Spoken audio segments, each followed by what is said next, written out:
BNP নেতা ইলিয়াস আলীর অপেক্ষায় আছেন, তাদের জন্য দুঃখজনক সংবাদ। তাকে অনেক আগেই হত্যা করা হয়েছে।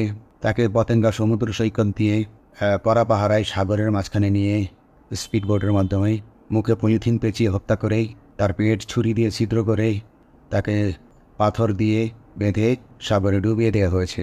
শুধু ইলিয়াস আলী নয়, অনেক নেতার সন্ধান যারা আজও পাননি। কিছু মানুষ তো আয়নাঘরে ঘর থেকে উদ্ধার হয়েছে। আমি বাংলাদেশ পুলিশের একজন কর্মকর্তা এসআই মাসুদ রানা। আমি আপনাদের কাছে কিছু তথ্য তুলে ধরতে চাই, যেটা বাংলাদেশের মানুষ অনেক দিন ধরেই জানে না, বা তারা এ প্রশ্নের উত্তর খুঁজছে অনেক বছর ধরেই, কিন্তু কোনো উত্তর খুঁজে পায়নি। আজকে যাকে সেনাবাহিনী থেকে অব্যাহতি দেওয়া হলো, মেজর জেনারেল জিয়াউল আহসান, যিনি এনটিএমসি প্রধান ছিলেন এবং তিনি র্যাবের অতিরিক্ত পরিচালক অপারেশন। তিনি মেজর থাকতেই র্যাবে ছিলেন এবং বাংলাদেশে যত গুম খুন হয়েছে, বিএনপি সহ অন্যান্য যারা অ্যাক্টিভিস্ট, সে গুম খুনের সাথে জড়িত এই জিয়াউল আহসান। অনেক নেতাদেরকেই র্যাবের কালো গাড়িতে করে সিভিলে ধরে আনা হতো, এনে র্যাব ওয়ানের গোপন আস্তানায় তাদেরকে আটক রাখা হতো। এরপর তাদেরকে সময় মতো অজ্ঞাত স্থানে নিয়ে তাদেরকে হত্যা করা হতো এবং অজ্ঞাত স্থানেই তাদের লাশ হয়তো নদীতে ডুবিয়ে দেওয়া হতো, নয়তো তাদেরকে দাফন করা হতো, নয়তো অ্যাসিডের মাধ্যমে তাদের লাশকে গলিয়ে দেওয়া হতো। আমি 2014 অক্টোবর থেকে 2017 ডিসেম্বর পর্যন্ত র্যাব সদর দপ্তরে কর্মরত ছিলাম। তখন র্যাবের ইডিজি ছিলেন বেনজির, যিনি আজকে দেশের হাজার হাজার কোটি টাকা চুরি করে, পুলিশের হাজার হাজার কোটি টাকা চুরি করে পালিয়ে গেছেন বিদেশে। তো আমি দেখেছি অনেক মানুষকে কীভাবে অন্যায়ভাবে গ্রেফতার করে নিয়ে গুম করে রাখা হতো। আমি রিসেপশনে ডিউটি করতাম। গুম হয়ে যাওয়া মানুষের স্বজনেরা আমার কাছে আসতো, কিন্তু আমাদেরকে কঠোর নজরদারিতে রাখা হতো। সিসি ক্যামেরার আওতায় ছিলাম, তাদের সাথে আমরা ওভাবে কথা বলতে পারতাম না। তাদেরকে কোনো তথ্য দেওয়া নিষেধ ছিল আমাদের জন্য। কিন্তু তাদের স্বজনরা আসলে এসে যখন এখানে কান্না করতো, আমি নিজেকে ধরে রাখতে পারিনি। আমি অনেকের স্বজনকে তাদের গুম হয়ে যাওয়া স্বজনের পরিণতির কথা জানিয়ে দিতাম। বিশেষ করে যাদেরকে মেরে ফেলা হতো, খুন করা হতো, তাদেরকে আমি খারাপ সংবাদটা দিতাম না। কিন্তু যাদেরকে বন্দি করে রাখা হতো, যেমন বিএনপি নেতা সালাউদ্দিন আহমেদকে যখন অ্যারেস্ট করে আনা হলো, তিনি অ্যারেস্ট করার সময় ধস্তাধস্তিতে মাথায় আঘাত পেয়েছিলেন। তাকে র্যাব ওয়ানের গোপন কক্ষে আটক করে রাখা হয়েছিল দীর্ঘদিন। এরপর তাকে একসময় ভারতে পাচার করে দিয়ে আসা হয়। তাকে অজ্ঞাত কারণে হত্যা করা হয়নি। তার ফ্যামিলি এসেছিল, তার স্ত্রী হাসিনা আহমেদ, তার ভাই গিয়াসউদ্দিন আহমেদ। ওনারা আমার কাছে বেশ কয়েকবার এসেছেন। আমি কয়েকদিন ওনাদের এই উদ্বেগ উৎকণ্ঠা আমার সামনে বসে কান্নাকাটি দেখে আমি থাকতে পারিনি। আমি ওনাদেরকে কৌশলে আমার ফোন নাম্বার দিয়ে আমি ওনাদের সাথে দেখা করে ওনাদেরকে জানিয়ে দিই যে সালাউদ্দিন সাহেবকে হত্যা করা হয়নি, উনি জীবিত আছেন এবং ওনাকে হত্যা করার সিদ্ধান্ত নেওয়া হয়নি। এই সিদ্ধান্তগুলো জেনে নিতেন তিনি হচ্ছেন বর্তমানে মেজর জেনারেল জিয়াউল আহসান, যাকে আজকে অব্যাহতি দেওয়া হয়েছে। শুধু অব্যাহতি যদি দেওয়া হয়, তাকে যদি বিচারের মুখোমুখি করা না হয়, তাহলে এই আন্দোলনের, এই স্বাধীনতার কোনো মূল্য থাকবে না। আমি আজকে আর কাউকে ভয় পাই না। আমি আজকে বিশ্বাস করি যে আজকে আমাকে এই সত্য বলার জন্য কেউ গুম করে দিতে পারবে না, এই সত্য বলার জন্য কেউ আমাকে অ্যারেস্ট করবে না। সেই কারণে আমি বুকে সাহস নিয়ে আজকে কথাগুলো বলছি। আপনারা যারা বিএনপি নেতা ইলিয়াস আলীর অপেক্ষায় আছেন, তাদের জন্য দুঃখজনক সংবাদ। তাকে অনেক আগেই হত্যা করা হয়েছে।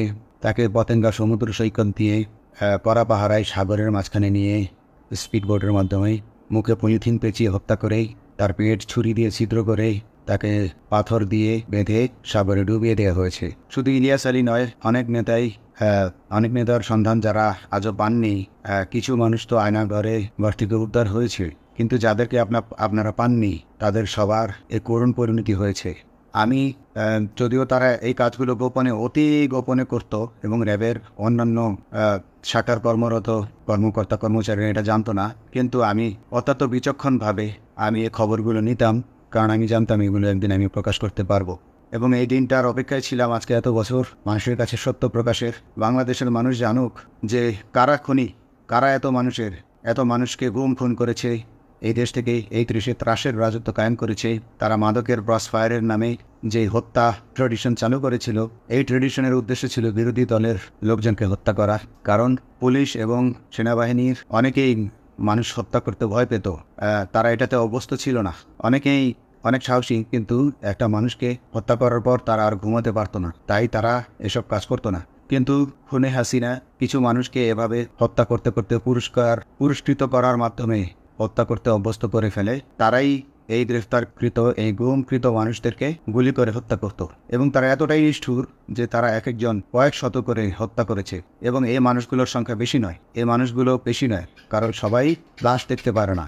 একটা মানুষকে খুন করার পর লাশের যে ছটফটানি এবং মাথায় গুলি করার পর মাথার যে বিকৃত অবস্থা, এই জিনিসগুলো আমাদের অনেকেই আমরা সহ্য করতে পারি না। তাই আমাদের মধ্য থেকে কিছু হায়নাকে বেছে নিয়ে তারা একটা টিম গঠন করে, তাদেরকে র্যাব সদর দপ্তরে বেনজির আহমেদ প্রতি মাসে পুরস্কার দিতে ডাকতেন এবং প্রত্যেকটা র্যাবের বিভিন্ন শাখায় এরকম দু একজন রাক্ষস ছিল যারা মানুষকে শ্যুট করত, গুলি করত, হত্যা করত এবং গুম করত। তারা এখনও আছে। তাদেরকে আমি নতুন সরকারের কাছে দাবি জানাবো, তাদেরকে বের করতে হবে, তাদেরকে বিচারের আওতায় আনতে হবে। না হলে এত শহীদের বিনিময়ে যে ফ্যাসিবাদ থেকে, যে স্বৈরশাসন, যে খুনি হাসিনার হাত থেকে আমরা মুক্তি পেয়েছি, সে মুক্তির প্রকৃত মূল্য আমরা পাবো না, প্রকৃত স্বাদ আমরা পাবো না।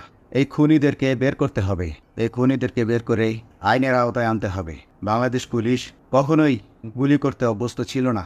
আপনারা জানেন একসময় পুলিশ যে গুলি করতো না, এটা নিয়ে অনেক ব্যঙ্গচিত্র ছাপা হতো পত্রিকাগুলোতে, যে গুলি না করতে গুলি খেলনার বন্দুকে পরিণত হয়েছে। তো কিন্তু সেই নিরীহ পুলিশকে রক্তপিপাসু হিসেবে শেখ হাসিনা তৈরি করেছে। তবে সবাই নয়, কিছু কিছু মানুষ আপনারা দেখেছেন এবং এই আন্দোলনের ভিডিও ফুটেজ দেখলেও দেখবেন যে কয়েক শত পুলিশের মধ্যে কেবলমাত্র কয়েকজনই জনতার দিকে গুলি ছুড়ছে। তো আপনারা ঢালাওভাবে পুলিশকে আপনাদের আক্রমণের নিশানা বানাবেন না। নতুন সরকার অবশ্যই এর বিচার করবে। আমি আশাবাদী নতুন সরকারের কাছে তারা যদি আমার কাছে কোনো তথ্য চায়, আমি তথ্য দেবো ইনশাল্লাহ। এবং এই খুনিদেরকে, এই রাক্ষসদেরকে বের করতে হবে। প্রতিটি গুমের, প্রতিটি হত্যার সুষ্ঠু তদন্ত করলে এগুলো বের হয়ে আসবে বলে আমি আশা করি এবং আমি চাই এরা ধরা পড়ুক, এদের বিচার হোক। না হলে এরা যুগে যুগে এই রাক্ষস যুগে যুগে রয়ে যাবে, আমাদের মাঝেই তারা লুকিয়ে থাকবে এবং যুগে যুগেই তারা মানুষের রক্ত পান করেই যাবে। পুলিশ বাহিনী মানুষকে সেবা করবে, এটাই হওয়া উচিত পুলিশের ধর্ম। পুলিশের ধর্ম হবে পুলিশের জন্য, পুলিশ মানুষের জন্য। উন্নত রাষ্ট্রের পুলিশ মানুষ যেভাবে পুলিশকে ডাকলেই পুলিশ 5 মিনিটের মধ্যে ছুটে যায়, তাকে সাহায্য করে। আমরা বিভিন্ন ভিডিওতে দেখি যে পুলিশ হাঁসের বাচ্চাকে রাস্তা পার করে দিচ্ছে, একজন অন্ধ মানুষকে রাস্তা পার করে দিচ্ছে। বাংলাদেশের পুলিশ এমনটাই করতে চায়, আমরা এমনটাই করতে চাই। সেই পরিস্থিতিতে আমাদেরকে রাখা হয়নি, আমাদেরকে রাখা হয়েছে দৌড়ের উপর, আমাদেরকে রাখা হয়েছে বিভিন্ন অন্যায় কাজের উপর, বিভিন্ন অন্যায় আদেশের উপর।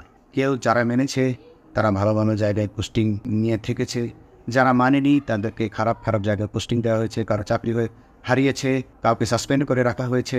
আমি নিজেও একজন এমন বৈষম্যের শিকার, অন্যায় মিথ্যা মামলার শিকার হয়ে আমি নিজেও বর্তমানে সাসপেনশন অবস্থায় আছি এবং এই সাসপেনশন অবস্থায় থেকে আমি আল্লাহর কাছে শুকরিয়া জানাই, কারণ এই সাসপেনশন থাকার কারণে আমি ছাত্র জনতার আন্দোলনের সাথে সংযুক্ত হতে পেরেছি। আমি সবসময় আল্লাহর কাছে দোয়া করেছি যে আল্লাহ, তুমি আমাকে মুজাহিদ হিসেবে কবুল করো, আমাকে জিহাদ করার তৌফিক দান করো এবং আমাকে শহীদে মৃত্যু দান করো। এবং আল্লাহ আমার দোয়া কবুল করেছেন। আমি ছাত্র জনতার সাথে এই জিহাদে অংশগ্রহণ করেছি, ছাত্র জনতা সফল হয়েছে। আমি গর্বিত আমি এই আন্দোলনে একজন পুলিশ অফিসার হয়েও আমি অংশগ্রহণ করতে পেরেছি। তো যাই হোক, আমি চাইব যে বাংলাদেশ পুলিশের, র্যাবের যে সকল কর্মকর্তা অগণিত মানুষের গুম খুনের সাথে জড়িত ছিল তাদেরকে ধরা হোক, তাদেরকে আইনের আওতায় আনা হোক। আমাদের মতো অনেক অফিসার আছি যারা এসব কুকর্মের সাক্ষী, আমরা সাক্ষ্য দেব।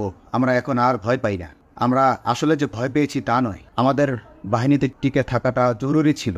জনগণের স্বার্থেই আমাদের বাহিনীতে থাকা জরুরি ছিল, কারণ আমরা যদি বাহিনী থেকে আউট হয়ে যেতাম তাহলে এসব তথ্য আমরা জানতে পারতাম না এবং জনতার কাছে পৌঁছাতে পারতাম না। জনতার কথা বলতে হলে, জনতার সাথে থাকতে হলে আমি পজিশনেও থাকতে হবে। এই জন্য অনেক কিছুই প্রকাশ করিনি, কারণ আপনারা ভালো মতোই জানেন যে অনেক সেনাবাহিনীর মেজরকেও গুম করে দেওয়া হয়েছে যারা মুখ খুলেছে। আমি তো একজন সামান্য সাব ইন্সপেক্টর, আমাকে গুম করে দেওয়া তাদের 1 সেকেন্ডের ব্যাপার ছিল।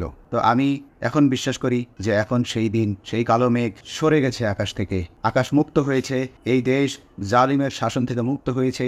আল্লাহ তাআলা আমাদের উপর রহমত বর্ষণ করেছে। অগণিত মুসলিমের দোয়া আল্লাহ তাআলা কবুল করেছেন, অগণিত 18 কোটি মানুষের দোয়া আল্লাহ কবুল করেছেন। তাহলে এভাবে হঠাৎ করে 15 দিনের মধ্যে 15 বছর ধরে গড়ে ওঠা রাক্ষসের পতন ঘটা এক আল্লাহর রহমত ছাড়া এটা কখনোই সম্ভব হতো না। আমি আল্লাহর উপর ভরসা রেখে বলছি, আপনারা নতুন প্রশাসনকে ঢেলে সাজান, পুলিশ বাহিনীকে ঢেলে সাজান।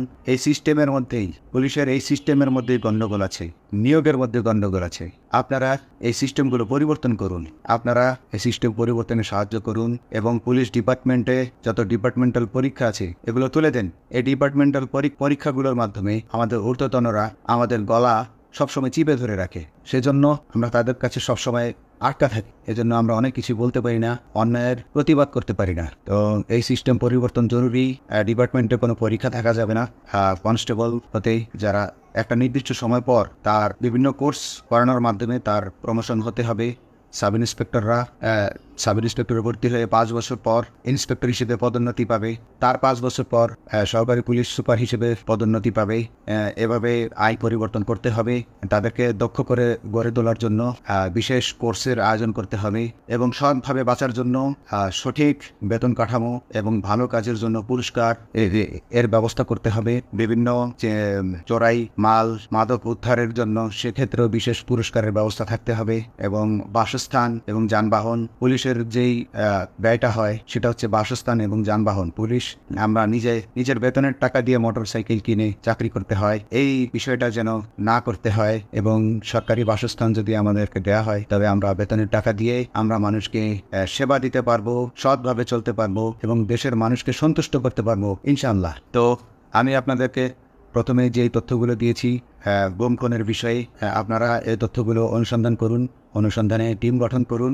প্রত্যেকটা গুম খুনের বিচার হতে হবে এই দেশে। যারা আটক ছিলেন অনেকেই হয়তো এখন আয়নাঘর থেকে মুক্তি পেয়েছেন, কিন্তু যারা দুর্ভাগ্যের শিকার হয়ে মৃত্যুবরণ করেছেন তাদের আত্মীয় স্বজনরা, তাদের প্রতি আমার সমবেদনা রইল। তারা জোর দাবি তুলুক, তারা সবাই সরকারের কাছে আপনাদের পরিবার পরিজনের নিখোঁজ হওয়ার বিষয়টি তুলে ধরুন, আপনারা জোর দাবি জানান এবং গুম খুন তদন্তে একটি তদন্ত কমিটি গঠন করা হোক, যেখানে কোনো পুলিশ বা সেনাবাহিনীর সদস্য থাকবে না। এটা হতে পারে বিচার বিভাগীয় তদন্ত বা অন্য কারো মাধ্যমে, কিন্তু এই হায়নাদের এই খুনিদেরকে বের করুন, বের করে এদেরকে শাস্তির আওতায় আনুন, তবেই তাদের বলিদান সফল হবে। আসসালামু আলাইকুম।